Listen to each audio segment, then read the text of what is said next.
যে শিশুরা নিহত হয়েছে তারাও শহীদের মর্যাদা পাবেন বলে আশা করি। আল্লাহর কাছে ফরিয়াদ জানাই এই শিশুদেরকে যেন শহীদের মর্যাদা থেকে বঞ্চিত করা না হয়। বাংলাদেশের সকল মানুষ এক মহাতাপ্তিক স্রোতে বহমান হচ্ছে। এই স্রোত খুব কঠোরভাবে চলে যাবার নয়, কারণ আমরা যখন দেখি আমাদের সেনাবাহিনী এবং বিমান বাহিনীর অকার্যকর ভূমিকা বিভিন্ন ক্ষেত্রে, তখন আমাদের মনে প্রশ্ন জাগে এই বাহিনীকে আমাদেরকে নিজেদের করে গড়ে তুলতে হবে। আমাদের মনে প্রশ্ন জাগে এই রাষ্ট্র পুনর্গঠনের জন্য কতদূর পর্যন্ত আমাদের শহীদদের মর্যাদা ভূমান্বিত হতে হবে। RICL TMX, যুগের পর যুগ স্থাপনা থাকে মজবুত। আমরা দেখতে পেয়েছি এই অন্তর্বর্তীকালীন সরকার জুলাইয়ের অভ্যুত্থানে 2000 শহীদের দায়িত্ব নেয় নাই, তাদের পরিবারদের দায়িত্ব নেয় নাই।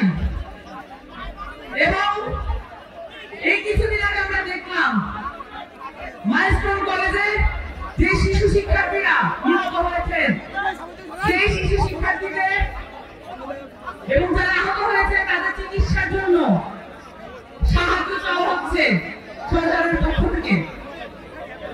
আমরা বিস্মিত হয়ে লক্ষ্য করি একটি অন্তর্বর্তীকালীন সরকার এমবাসি ব্যাকআপ নিয়ে নিজেদেরকে একটি নির্বাচনকালীন সরকারে পরিণত করেছে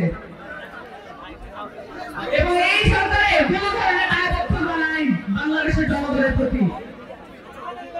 আমাদের সরকার আমাদেরকেই গড়ে তুলতে হবে, আমাদের রাষ্ট্র আমাদেরকেই গড়ে তুলতে হবে, আমাদের শহীদদের মর্যাদা আমাদেরকেই রক্ষা করতে হবে। বাংলাদেশ রাষ্ট্রের, বাংলাদেশের প্রত্যেকটি ইঞ্চি মাটি শহীদের রক্তে রঞ্জিত, এটা যেন আমরা ভুলে না যাই। এই সব যেন শক্তিতে রূপান্তরিত হয়, এই চেষ্টা আমাদেরকে চালিয়ে যেতে হবে এবং কোন ধরনের এমবাসি বেতনের সরকার এটা আমাদেরকে কিছু ফিরে রাখতে পারবে না। আমাদের সরকার আমাদেরকে পুনর্নির্মাণ করতে হবে এবং আমাদেরকে এই রাষ্ট্র পুনর্গঠন করতে হবে। আমাদেরকে নতুন চাঁদপুর সহ পুরো বাংলাদেশের নতুন কাঠামো নির্মাণ করার জন্য ক্রমান্বয়ে সংগ্রাম চালিয়ে যেতে হবে। আপনাদের কাছ থেকে এই প্রতিজ্ঞা নেওয়া ছিল, তাই শত কথা অপেক্ষা করেও আপনাদের সামনে উপস্থিত হয়েছি।